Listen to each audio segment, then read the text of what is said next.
¿Qué tal amigos? Les habla Ricardo Belmont, 23 de octubre del 2019.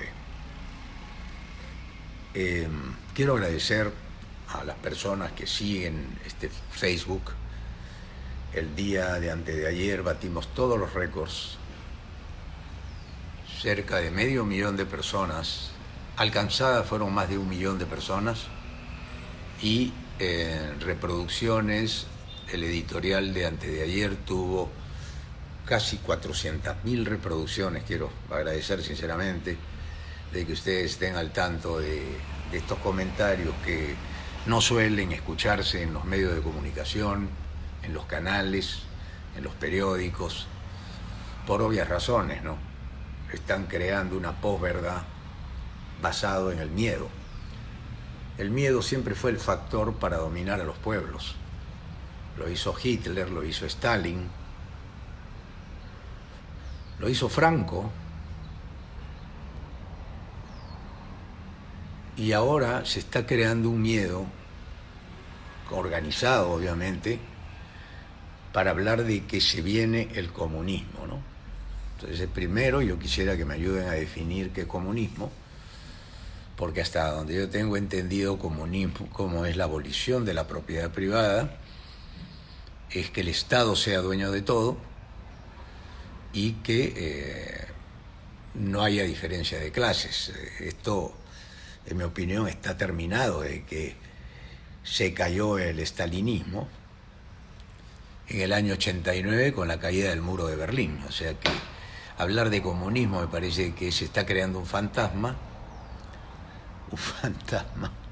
como el que creó Hitler, que dijo: los enemigos son los industriales, son los judíos, son los ricos, y Hitler, en base a esa teoría, se constituyó en el peligro más grande para la raza humana.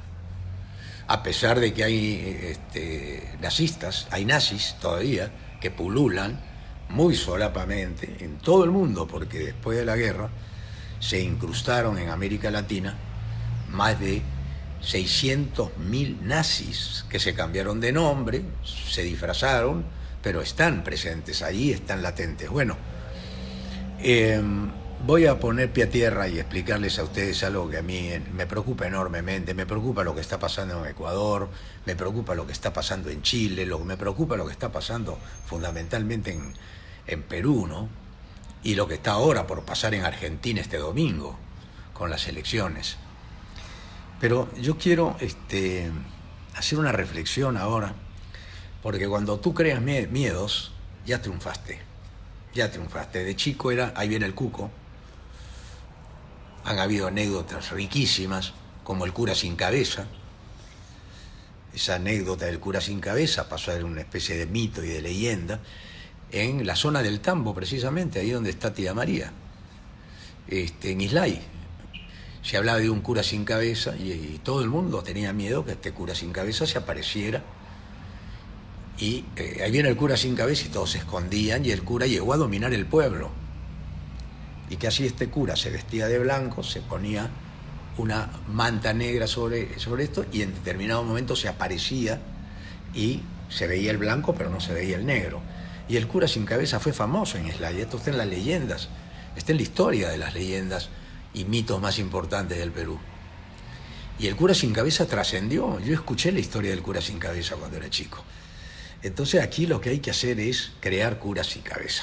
O sea, que todo el que defiende algo que no lo defiende el poder fáctico es un cura sin cabeza. Pero hay una frase, dejando esto al lado. Bueno, ¿cómo lo descubren al cura sin cabeza? El cura sin cabeza lo descubren porque un niño que se había metido a la iglesia donde estaba el capellán de esa iglesia, que oficiaba de cura sin cabeza, se atraca en una de las sillas, se le atraca la correa y no puede salir. Entonces el chico comienza a gritar: auxilio, auxilio, y se aparece el cura, pero con cabeza, pues. Entonces él descubre que... Y esa historia empieza de esa manera, creando un mito. Y ese mito ha trascendido. Hasta ahora tú vas a Islay, conversas con la gente del Tambo y te sigue hablando del cura sin cabeza. Pero fíjense que no había prensa en ese momento, no había CNN, no había Internet. Pero ahora está pasando un fenómeno interesantísimo y se lo voy a explicar. Los medios de comunicación tradicionales, o sea, los medios escritos, los medios televisivos tradicionales, las radios tradicionales, al margen de que ahora ya hay una denuncia muy seria contra Radio Programa del Perú, denuncia que yo la formulé hace más de 10 años, de que estaban recibiendo dinero sucio. Esto lo pone Exitosa en su primera plana en sus periódicos, y también recibían dinero sucio los grandes canales para constituirse así en los monopolios verdaderos que han gobernado el país. Entonces, esta instalación de un sistema perverso es muy difícil de erradicar porque los medios de comunicación presionaron a los gobiernos de turno, presionaron al Tribunal Constitucional. Curiosamente, los miembros del Tribunal Constitucional escriben en el Diario del Comercio, especialmente Blume Fortini, el presidente del Tribunal Constitucional, es comentarista del Diario del Comercio, y que en 60 días le devolvieron los millones que hemos subvencionado durante años de manera indiscreta, de manera casi desconocida por nosotros, de que era el pueblo peruano quien financiaba los monopolios. Pero bueno, hago esta introducción para ubicarnos en el contexto histórico, ¿ya? Y hay una frase popularísima que dice: nadie sabe para quién trabaja, y es la pura verdad. Hay gente que se ha esmerado en hacer fortunas inconmensurables. Ha venido la segunda generación, y la segunda generación despilfarró la fortuna. La chica rica se casó con el hombre que vulgarmente se le llama el braguetero, ¿no? Vulgarmente. Y el braguetero terminó quedándose con la fortuna que la padre de esa novia había trabajado con esmero. Pero por otro lado vino el hijo, que se había acostumbrado a vivir como millonario, creyó que las fortunas no se acaban, y se acaban las fortunas, y se perdió el dinero. De ahí viene la frase: nadie sabe para quién trabaja. Pero si nos vamos a la historia mundial, podemos irnos nada más a la Segunda Guerra Mundial para no irme tan lejos. La Segunda Guerra Mundial, que me acuerdo mucho porque termina en el año que yo nací, en el 45, termina la Segunda Guerra Mundial, que empieza en el 39, pero ahí habían dos grupos, los aliados y el eje. Pero le voy a decir quiénes eran los aliados. Los aliados era Gran Bretaña, era Francia, Estados Unidos, que se incorpora después de lo de Pearl Harbor, y la Unión Soviética. Los rusos, los soviets, los comunistas. Stalin está sentado con Roosevelt, el comunista Stalin, está sentado con Roosevelt y con Churchill en la cita en Teherán, en Irán, y ahí firman un pacto de alianza con los comunistas, los que hoy día temen al comunismo. Entonces, dejémonos de inventar cosas. Por el otro lado, el eje. ¿Quiénes eran el eje? El eje eran los nazis, los fascistas, Japón, eran fundamentalmente el eje. Entonces, el eje se peleaba con los aliados para tener el poder que iban a instalar a partir de ese momento para dominar el mundo. Cuando cae el muro de Berlín en el año 89, termina el comunismo. O sea que no volvamos a hablar más de comunismo acá, porque el comunismo es una utopía. Cuando a mí alguna persona me califica de izquierda y derecha, es otra palabra que hay que erradicar del diccionario, porque una de las grandes inteligencias que ha tenido la gente que maneja medios es hacerse dueño de las palabras. O sea, estigmatizar palabras y agarrarse las palabras más bonitas, ¿no? Y con esas palabras lavarnos el cerebro. Entonces, quiero ir poniendo cosas para ir organizando el debate con ustedes, porque yo quiero que se quiten de la cabeza de una vez por todas la palabra comunismo. Comunismo no existe, no hay más. Es como si quisieras encontrar ahora un radio Telefunken de tubos para llevarlo a tu casa y decir, señores, he traído un Telefunken de tubos producido en el año 1930, porque ahora vamos a escuchar radio, y la radio no se debe escuchar, la onda corta no funciona ya, entonces la AM ya está por desaparecer, la FM está por desaparecer, y hoy día las nuevas tecnologías han creado también los ismos, ¿no? Los ismos son lo que más nos gustan. Pero ¿qué cosa es un istmo? Un istmo es una franja de tierra donde unes tú dos mares o dos continentes, ¿no?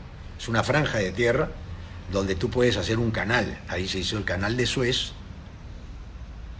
para unir África y Asia. Se hizo en el istmo de Panamá, se unió el Atlántico con el Pacífico. Pero el istmo está entre dos mares está el istmo. Y el istmo, cuando estás entre dos mares, imagínate que estos dos mares reaccionaran con violentísimo tsunami y los que viven en el medio del istmo morirían obviamente ahogados. Entonces, estamos en asfixia en este momento, en una asfixia intelectual, es decir, no nos dejan pensar. Porque una de las grandes ideas que tiene estos istmos, y fíjense cuántos hay, acá me tomé la molestia de apuntar algunos para no olvidarme, ¿no? Bueno, tenemos el fascismo, el hitlerismo, el nazismo, el franquismo, el liberalismo, el neoliberalismo, el fujimorismo, el chavismo, el aprismo, el alanismo, el nacionalismo, el humanismo, el macrismo, el kirchnerismo, el peronismo, el pinochetismo, el cristinismo ahora. Entonces, con los ismos estamos todos, como dice el tango Cambalache, confundidos entre la verdad y la mentira, y ya no sabemos quién es un burro o un gran profesor. Eso lo dice Cambalache, el tango de Discépolo, ¿no? Ya hemos confundido quién es el hombre honrado, quién es el ladrón, quién es el traidor, quién es el hombre leal. No sabemos ya nada porque las palabras han perdido su valor. Y lo que yo quiero es, en esta intervención, decirles que yo no tengo ninguna aspiración personal, pero sí quisiera, y mañana se lo voy a explicar, qué es lo que me gustaría que el Congreso de la República, para de una vez terminar con los ismos, terminar con las izquierdas que asustan, con el comunismo que nos lo siguen reinventando. Porque cuando tú dominas los medios de comunicación mundial, tú dominas la conciencia de la gente. Porque el otro día hablo con un amigo que solamente lee un periódico y él solamente piensa como piensa ese periódico. Nunca se le ha ocurrido leer lo que a él no le gusta. O sea, él lee lo que a él le gusta. Él es un fascista. En su forma de hablar es un fascista. Él dice, yo mandaría a la tropa para que de una vez mate a todos estos ignorantes, ¿no? Porque también el que reclama sus derechos se ha estigmatizado y se le ha puesto el baldón de terrorista, agitador, y no hay otra cosa que una falacia absoluta con todas estas elucubraciones, cuando tienen miedo realmente de que haya un cambio, porque el mundo tiene que cambiar, el mundo ya no puede seguir así. Ayer discutía con un ser muy entrañable y querido por mí, que me decía, Ricardo, ¿cómo ves lo de Chile? Y yo le decía, lo de Chile es una pena, yo tengo muchos amigos chilenos, pero vamos a analizar un poquito las causas de esto que ha producido este señor Piñera. Piñera, uno de los hombres más ricos del mundo, figura en la revista Forbes como uno de los hombres más ricos del mundo, pero habría que preguntar cómo Piñera construyó esa fortuna que tiene. Aquí en el Perú, por ejemplo, la construyó cuando el gobierno de Toledo y otros le dieron los cielos nuestros a LAN Chile. Ahí su fortuna se multiplicó por 10 solamente con LAN Chile. Es socio del aeropuerto de Chincheros, como se ha venido especulando en medios importantes. Es el que controla los aires. Pero cuando uno dice que Piñera puede ser esto, inmediatamente salen todos los lobos vestidos de oveja y te quieren despedazar. Dejémonos de hipocresías, quitémonos las caretas y mostrémonos tal como somos. Yo me estoy mostrando, siempre lo hice, tal como soy. Yo nunca tuve una ideología, nunca estuve con la izquierda. Si es verdad, el señor Cerrón, que me visitó 6 o 7 veces para decirme, Belmont, tienes el partido si es que quieres postular, y me ofrecieron varios el partido. Y yo le dije, sí, aquí no hay ideología, aquí solamente vamos a arreglar Lima, le dije yo. Pero me acusaron de todo por ir con un partido que me ofrecía una posibilidad que otros me la habían ofrecido y me habían traicionado. ¿Con quién iba a ir yo? ¿Con el fujimorismo? Imposible. Con el aprismo, ahí estaba Alan todavía, era muy difícil. Con el PPC, aunque soy amigo de Luis Bedoya Reyes, hoy día el PPC está en extinción, y con Acción Popular, imposible, porque eso se lo han agarrado Díez Canseco, Alfredo Barnechea y Lescano, que pelea por tener una cuota ahí, y después está el partido del Moradito, el partido de Acuña, y otros partidos menores que no se sabe cómo se instalaron, pero existen. Nadie ha preguntado cómo se instalaron, quiénes son, pero la primera pregunta que te tienes que hacer es, vamos a agarrar un personaje nada más, para no confundirte. Becerril. Becerril es un personaje que hace 10 años o 5 yo no sabía que existía. Pero Becerril sale todos los días en los periódicos, en la televisión, en las radios, cuestionando a Becerril. O sea, Becerril está siendo publicitado por ellos mismos.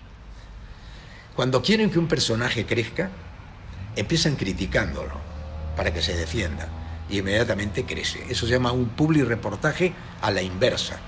Y yo te hago un publireportaje para ponerte en vitrina y cuestionarte para después conquistarte y volverte mi aliado. Un poco lo que hizo Roosevelt con Stalin, ¿no? Churchill y Roosevelt se fueron a buscar a Stalin y le dijeron, mira, tú eres comunista, tú eres... vente con nosotros, ¿no? Y después, bueno, saben lo que pasó. ¿A quién le tenían miedo en ese entonces? A Hitler, porque Hitler era el mejor publicista que había. Hitler era el rey de la propaganda. En esa época recién existía la radio de onda corta, pero Hitler manejaba mucho lo que hoy día se llaman paneles. Él manejaba papeles, los pegaban en las paredes y ahí iban concientizando a la gente con su genio de publicidad que se llamaba Goebbels, y Goebbels le dijo, mira, nosotros tenemos que inventar una historia y un enemigo, y vamos matando a los enemigos por partes. Y ahí viene la historia de Bertolt Brecht, que decía, cuando vinieron los nazis y dijeron, ¿dónde están los comunistas? Yo no era comunista, dijo alguien, y mataron a los comunistas. ¿Dónde están los judíos? Yo no soy judío, y mataron a los judíos. ¿Dónde están los revolucionarios? Y vinieron. ¿Y los ricos dónde están? Y mató a los ricos. Y después vinieron por mí y ya no había nadie. Esto es cuando te fragmenta una idea, te fragmenta un concepto, te fragmenta una idea de país. La primera pregunta que yo siempre me formulé desde que así hable el pueblo era ¿qué país queremos? Y yo sé qué país queremos, lo sé. Un país en paz, con bienestar, con gente que no esté resentida, con la injusticia que se comete, con un poder judicial autónomo y con un poder legislativo de los mejores hombres que pueda llevar el país. Entonces usted dirá, pero nunca hemos llevado a los mejores hombres, nunca hemos llevado a los mejores hombres. Y les voy a explicar por qué, porque los mejores hombres, entre comillas, que fueron al Congreso y que ahora son los peores, necesitaron de la prensa, de la publicidad, de las entrevistas, de los publireportajes. Publireportaje es una entrevista pagada. Entonces ellos recibieron plata de todos estos sinvergüenzas que finalmente ellos los acusaron como tales, y a quienes había que cambiar porque ya no les eran funcionales. Y había que inventar a los funcionales, que son los que vienen ahora, ¿no?, para ser funcionales. Y les digo por qué son funcionales. Porque los constitucionalistas que están analizando si esos funcionales que vienen podrían repetir a partir del 2021, dicen que irán viendo cómo se presentan las cosas. ¿Qué te están diciendo? Que si el Congreso les es favorable a lo que ellos quieren, sí podrán repetir. Y si el Congreso no les es favorable, les endilgarán a algo y no podrán repetir. Hay que hacer un Congreso entonces que no tenga autonomía y que esté sujeto al poder fáctico dominante que ha controlado el país durante 30 años. Esto, si no te queda claro esto, cámbiame ya, sácame del aire, búscate otro comunicador que te pueda explicar las cosas que tú quieres oír. Yo estoy explicándote desde este lugar de un ciudadano común y corriente lo que percibe en la calle y que la historia me ha dado la razón, que no hay ideología, sino hay intereses. Intereses. Cuando a Estados Unidos le convino transar con los soviéticos, lo hicieron. Cuando le convino estar con otros, Afganistán, Irán, Irak, fueron socios y después fueron por ellos. Entonces, señoras y señores, nos están vendiendo miedos con los sismos, el chavismo, el comunismo, el kirchnerismo, el peronismo, el aprismo, el fujiaprismo, otra palabra compuesta, fujiaprismo, cuando ellos fueron los que alentaron a Fujimori, el velasquismo, entonces algunos más despectivos dicen el velascato. Lo velascato es cuando ya tú quieres desprestigiar más aún, ¿no? Por ejemplo, fujimorato es una forma despectiva del fujimorismo. Entonces, pero sin embargo no hay belmontismo. ¿Y saben por qué no hay belmontismo? Porque Ricardo Belmont nunca se vendió él como tal. Lo que Ricardo Belmont vendió fue una idea que no tiene ideología, que es de todos. ¿Y cuál es la idea de Ricardo Belmont? Terminar con la corrupción, terminando con la impunidad. Y he dado las recetas para terminar. Primero, que todo congresista presente una carta para que se le levante la inmunidad parlamentaria. Dos, que presente sus signos exteriores de riqueza de los últimos 10 años. Tres, que se investigue de inmediato aquellos signos exteriores de riqueza obtenidos, él, la persona elegida, y hasta el 4º grado de consanguinidad en los últimos 20 años. Y si estuvo en el Congreso 20 años, hay que investigarlo, del día que entró y del día que salió. Cuánto tienen sus hijos, sus sobrinos, sus testaferros, sus amigos, sus funcionarios. Terminaría la corrupción, estoy seguro, porque inmediatamente habría que salir corriendo. Le ha pasado ahora a Luciana León, que va a negar, por supuesto, que...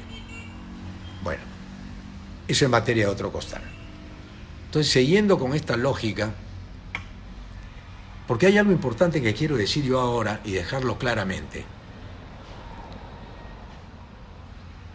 Bueno, también tenemos el capitalismo, ¿no? Capitalismo, pero el capitalismo no se habla del capitalismo, se habla de los sismos nomás, de los que asustan, ¿no? También la izquierda es izquierda, llamada por ellos izquierda, habla del capitalismo. Yo no hablo del capitalismo. El capitalismo es importantísimo, el capital, para que un país tenga trabajo, desarrollo, industrias, valor agregado en los productos que exporta, una tierra que produzca para alimentar primero a su pueblo y después exportar. Yo soy admirador del empresario privado que construye de la nada una empresa, ¿no? Pero cuando vemos que los monopolios se están haciendo dueños del mundo y la riqueza de 5 es más grande que la riqueza de 95% de todo el mundo, es que la riqueza está en manos de 5. ¿Y quiénes son esos 5? Esos 5 son los que han mamado del Estado en los últimos 30 años, que no querían que hubiera Estado, para ellos convertirse en un supraestado, un Estado sin control, a través de la prensa controlada por ellos, a través del poder financiero controlado por ellos, a través de los inversionistas extranjeros socios de ellos, que se han ido comprando nuestros países. Si alguien no está de acuerdo hasta ahora y piensa que Ricardo Belmont está inventándote una historia, revísala por favor, porque la historia de España, que tuvo una monarquía franquista durante 35 años, logró instalar una monarquía que dura hasta ahora con el apoyo de Hitler y de Benito Mussolini, que fueron a apoyar a Franco, y con eso se instaló el franquismo en España. Pero nadie recuerda que el aliado de Franco fue Hitler y Benito Mussolini. Entonces, si no tú sabes estas cosas, te quedas solamente mordiéndote la cola. Entonces, lo que yo quiero es explicar que la geopolítica hoy día controla el mundo. Ya no somos independientes, ves que nos globalizamos. Y cuando te globalizas, pierdes tu sentido de pertenencia, ya no sabes quiénes son los dueños de los periódicos, de los canales de televisión. Incluso las redes sociales ya están siendo controladas por ellos mismos, porque al darse cuenta que sus medios estaban en peligro, han incursionado a las redes sociales con canales que ellos mismos ponen para vender lo que ellos no pueden atreverse a poner por escrito, para soltarlo en las redes sociales, crear una posverdad a través de las redes sociales, y de ahí ellos agarrarse las que les conviene y ponerla en primera página de sus periódicos. Otra cosa que yo he propuesto para quienes vayan al Congreso, si es que ustedes quieren un país de pie, sin odio, sin broncas, es que el Perú le exija a las encuestas de opinión pública a quienes encuestaron en los últimos 10 años, y que le exijan a la OMPE, el Congreso tiene que exigirle a la OMPE, que muestre las cédulas electorales de las últimas 10 elecciones, todas ellas, para comprobar lo que yo denuncié hace 20 años, que se compraban los votos en la OMPE. La OMPE, valga la digresión, fue creada con Vladimiro Montesinos, que la manejó con Papelito Manda, un sujeto ya fuera de circulación, pero que más tarde estaría Tuesta Soldevilla, por años en la OMPE, que después escribe para el comercio y ahora está en esta reestructuración de la justicia en el Perú. O sea, un miembro del comercio que tiene como socio a Graña Miró Quesada, que está complicado con Odebrecht hasta las patas, tiene a uno de sus delfines metidos en el Sistema Nacional de Justicia, creo que se llama, y lo tiene de operador en el comercio, y a otro lo tiene en el Tribunal Constitucional. Entonces, acá no hay democracia, y esto es lo que pasó también en Chile. Pasó en Chile y pasó en Ecuador. La gente me pregunta, ¿qué pasó en Chile, Ricardo? Yo, bueno, desde aquí les puedo decir que mi opinión es la misma que tengo del Perú. Chile con Pinochet instaló una revolución de derecha que mataba a todo el que pensaba distinto, ¿no es cierto? Y saneó Chile, digamos, en términos de que barrió con miles y miles de muertos, que cuando tú tienes una dictadura y controlas la prensa, ya puedes matar con toda libertad, porque la prensa va a tapar tus crímenes, pero sin embargo, en democracia, donde hay verdadera democracia, los crímenes no se pueden tapar. ¿Qué ha pasado en Chile? En Chile salió el ejército armado, en Chile hubo vandalismo, pero habría que preguntarse quiénes fueron los vándalos, si no fueron parte de una organización que quiere que haya golpe de Estado en Chile, porque ya hay en efecto un cuasi golpe de Estado, porque el hecho de sacar los tanques, amedrentar, perseguir, disparar y matar a más de 15 personas, no se veía esto desde la época de Pinochet, no se veía. Recién lo hemos visto, pero como nos hemos naturalizado con la muerte ya es natural que maten a uno, que maten a otro, ¿no? Siempre y cuando maten a gente que no esté en tu entorno, digamos. Cuando la gente está en tu entorno, te duele más, obviamente, pero cuando matan a una persona en Puno, matan a una persona en Islay, matan a una persona en Juliaca, en Arequipa, o hay desastres naturales en la sierra, eso no nos preocupa mucho, ¿no? Es una cuestión normal, pues eran unas bestias, se ponían en las laderas de los cerros, ¿cómo no se van a morir, no? Entonces siempre hay una justificación parcializada para analizar un hecho. Entonces hoy día Piñera sacó al ejército, no le bastó con los carabineros, sacó al ejército y han muerto hasta el momento 15 personas, más de 2.000 detenidos y más de 150 heridos. Ese es el resultado de Chile. ¿Qué hubiera hecho un presidente con sentido común? Que es lo único que yo creo que el pueblo no puede perder, que es el sentido común. Yo apelo al sentido común. Si tú tienes el sentido común muy fuerte, el sentido común que es el más, alguien decía que era el menos común de los sentidos, te puedes dar cuenta que un presidente como AMLO, y siempre menciono a AMLO, porque fíjense, no hay AMLOísmo, no existe. ¿Se dan cuenta de la diferencia? AMLOísmo no existe. Loperobradorismo tampoco existe. Porque como él está a la cara todos los días, no le pueden endilgar etiquetas. Pero ¿saben por qué ahora van por AMLO?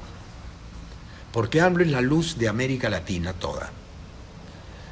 Y AMLO, si realiza un proyecto que tiene AMLO y logra convencer a la población mexicana, puede hacer como el Canal de Panamá, un nuevo canal que une el Golfo de México con el Pacífico, y en ese istmo que tiene, que es una parte de la Tierra muy estrecha, donde se podría hacer ahí un canal que le daría un desarrollo enorme a México, es decir, le representaría millones de millones, pero obviamente va a haber oposición de alguien, ¿no es cierto? Este canal se puede hacer desde el puerto de Coatzacoalcos, en Tehuantepec, me van a disculpar, son palabras difíciles, que unirían el Golfo de México con Salina Cruz en el Océano Pacífico. Y eso le traería un desarrollo a la zona, pero jamás imaginado, pero ya empezaron a tratar de llevarse a AMLO también encima, con esto del hijo del Chapo Guzmán, que se lo quieren ya meter como un aliado de los narcos. Entonces, están buscando la sinrazón a un hombre que puso paños fríos y dijo, miren, vamos a llevar el humanismo como prioridad, vamos a terminar con este neoliberalismo, mal llamado neoliberalismo. Yo no le llamaría nunca más neoliberalismo, porque neoliberalismo significa la libertad moderna, y no hay libertad donde hay monopolios, no hay libertad donde hay abuso, no hay libertad donde hay tanta desigualdad, no hay libertad donde no hay seguridad de nuestros viejos, no hay libertad si nuestros niños no están cuidados, no hay libertad si tú no puedes salir a la calle y pasearte con tu señora en el parque de San Borja o en cualquier barrio, en cualquier distrito, porque sabes que no hay bronca, no hay odio, y parece mentira, un buen gobierno termina con el odio. ¿Quiénes son los que generan el odio? Los que generan el odio son los que no quieren que termine la corrupción en el Perú. No quieren que termine la corrupción en el Perú. Y los que no quieren que termine la corrupción en el Perú son los que han generado este régimen corrupto jamás visto en la historia de Latinoamérica, donde nuestros países ya no son países, sino son territorios habitados, gobernados y manejados por las corporaciones que vinieron a llevarse todas nuestras riquezas. ¿Alguien me puede refutar esto? Ahora bien, voy a terminar con Bolivia, porque lo de Ecuador también es ejemplar. Lo de Ecuador es ejemplar. Un Lenín Moreno que traiciona a su presidente, porque él fue vicepresidente durante 6 años de Rafael Correa, y lo traiciona. De un traidor puedes esperar cualquier cosa. Alguien dice que un traidor puede más que 1000 valientes, y eso es verdad. Un traidor puede más que 1000 valientes. Siempre existieron los traidores que trajeron abajo proyectos maravillosos. Entonces ahora termino, ya pasé por Ecuador, pasé por Chile, por Argentina, que este domingo va a suceder algo que yo no lo puedo prever, pero con la grieta que hay en Argentina, que los periodistas son agredidos en las calles, los macristas, el otro día agredieron a un periodista que estaba cubriendo la información, donde el Poder Judicial y los jueces supremos han sido puestos por ellos, donde se ha endeudado la República Argentina en todo el dinero del mundo, lo que no alcanza ya para ningún país de Latinoamérica, todo se lo han dado a Argentina, y se han fugado cerca de 30.000 millones de dólares, que no te dice el periódico, por supuesto, ningún periódico, ningún canal, te lo estoy diciendo yo, a los paraísos fiscales con un ida y vuelta de que yo te presto, pero tú haces esta operación de sacar el dinero. Por supuesto que ahora la distracción está en Bolivia. Evo Morales, que ha sido el mejor presidente que ha tenido Bolivia en su historia, lo reconoce todo el mundo. Un país que no tenía mayores recursos, pero estaba la minería como potencia, recupera la minería y con eso aumenta su Producto Bruto Interno de 1.200 millones a 7.000 millones, que para Bolivia es mucha plata. Y el mejor gobierno que ha habido en la historia, Evo Morales, por supuesto que es acusado, a mí no me gusta que se queden los gobernantes tanto tiempo, siempre lo he dicho, el pescado se pudre por la cabeza, pero Evo Morales, al igual que la Thatcher, igualito que la Merkel, la señora Merkel, igual que Netanyahu, a quienes nadie critica, se quedan en el poder 10 años y nadie dice nada, pero cuando uno de nuestros países vecinos pretende llevar una reforma que toma tiempo, es muy criticado como dictador. Evo Morales salió al frente y dijo, señores, que venga la ONU y revise todas las actas. Ya salió Evo Morales al frente. Lo que querían era que gane Mesa. Si Mesa hubiera ganado, que ya fue presidente y que llevó a Bolivia a una de las peores crisis de la historia, ahora quiere volver y dentro del plan macro del Fondo Monetario necesitaban a Mesa ahí, había que sacar a Evo Morales, como después van a ir por AMLO, acuérdense lo que les digo, ya empezó la cacería al presidente mexicano, y van a ir por, esta semana ustedes van a ver lo que va a hacer Argentina, y lo de Chile, que sigue prendido, yo no sé cómo lo van a parar, no tengo la fórmula, yo creo que la única fórmula que cabría es la de hablarle al pueblo con franqueza,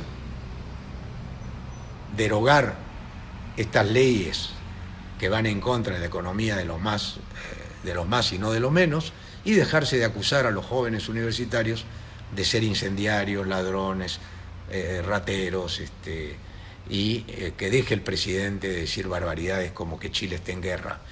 ¿Contra quién está en guerra? ¿Saben lo que me dijo una persona muy inteligente? Me llamó y me dijo, son los venezolanos los que se han metido a Chile. Si fuera así, tendríamos que pensar que, digo yo, si fuera así, que Maduro es un genio, ¿no? Porque un país que se muere de hambre, que no tienen que comer, que no, puede organizar en otro país lejano, en la Patagonia, casi en el sur, puede organizar todo esto. Me parece un exceso de estupidez pensar así. Pero bueno, hay gente que piensa así y no hay forma de convencerlos.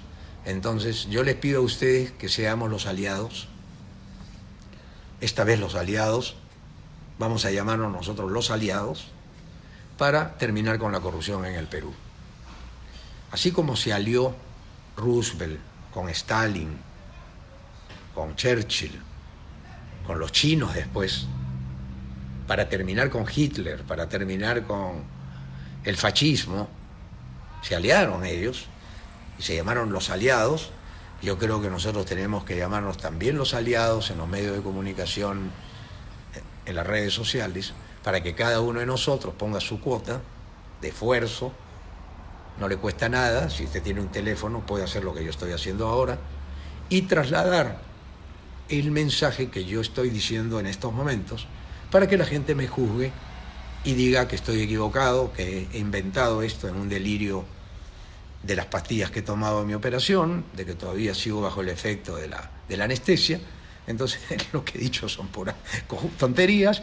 Entonces usted no comparte este mensaje. Pero si usted cree que este mensaje puede servirle a alguien, este mensaje hágalo suyo, trasládelo, compártalo y me pongo en el debate en el público a través de este teléfono, que no hay nada más democrático en el mundo que hablar por teléfono, grabar un programa por teléfono, expresarse por teléfono como lo puedes hacer tú, tu vecino, tu hermano, ese joven, esa niña como mi hija de 11 años que tiene también su canal.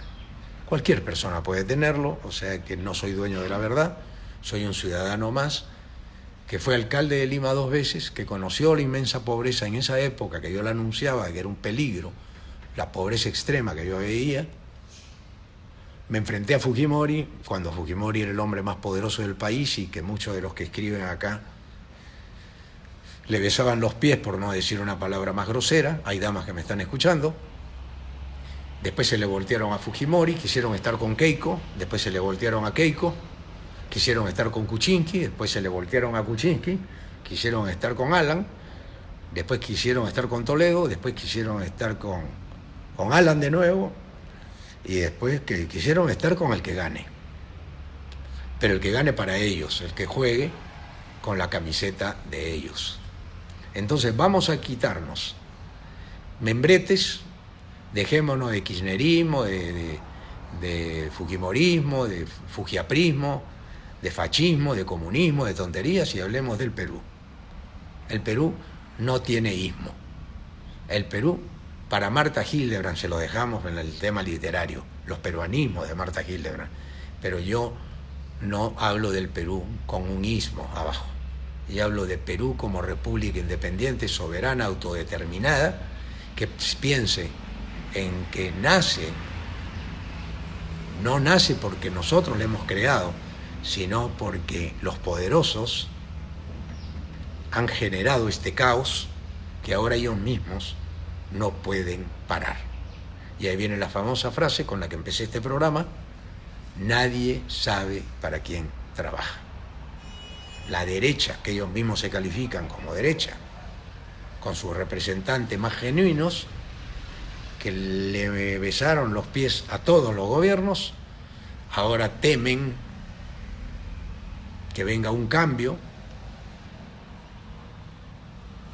y que en ese cambio, que ellos crearon el cambio, porque el cambio no se hubiera producido si es que ellos no lo hubieran creado,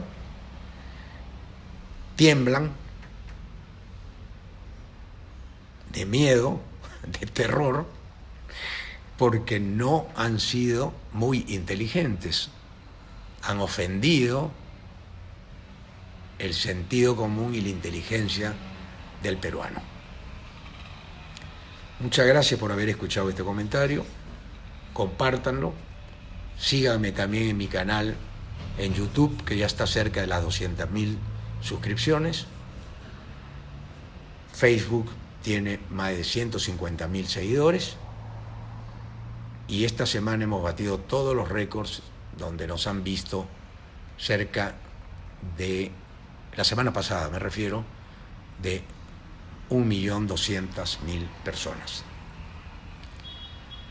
Si usted quiere ser parte de este verdadero cambio hacia la sanación de un Perú maravilloso como el que tenemos, lleno de historia, de tradiciones, lleno de gente que lo único que quiere es un trabajo digno, una salud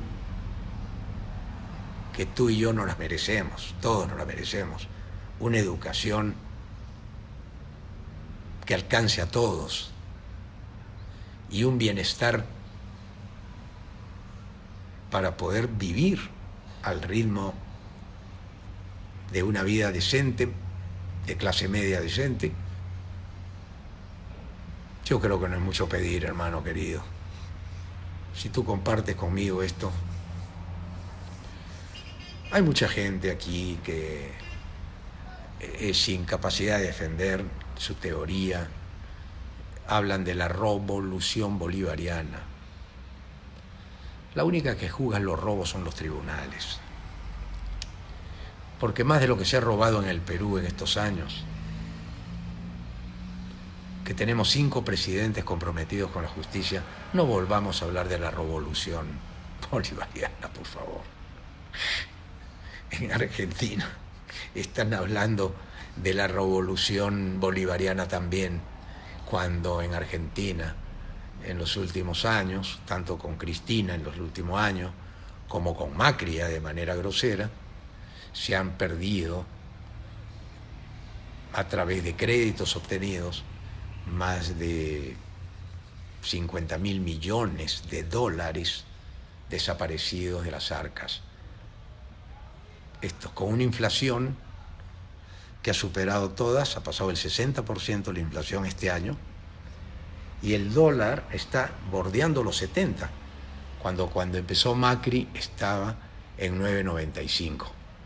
O sea que el argentino, que tenía un dólar a 9.95 hace 4 años, ahora tiene un dólar a 70. ¿Quiénes son los que se benefician con los dólares a 70? El que tiene plata para comprar dólares, porque sabe cómo van a subir y después lo convierte en pesos, vuelve a hacer los pesos, y también como se enteran desde el Banco Central que les dan los datos, ellos mismos que tienen ese capital enorme, compran más dólares y así la pelota va creciendo. El pobre nunca compra dólares, se protege con 3 o 4 dolaritos cuando hay una inflación de esta naturaleza o una enorme depreciación de la moneda, pero no son los que cambian la economía de un país. Señoras y señores, con esto termino. Y acuérdense, nada de que nos vendan el cura sin cabeza. Se fue un mito, el cura sin cabeza. Estamos asustados todos. Muchas gracias, que Dios los bendiga y hasta la próxima. Muchas gracias, señora, muy amable señor. Y a quienes quieran ser espartanos, lo único que tienen que hacer es replicar esto, porque no tenemos, reitero, ideología. Solamente pensamos en la sanación del país. Muchas gracias.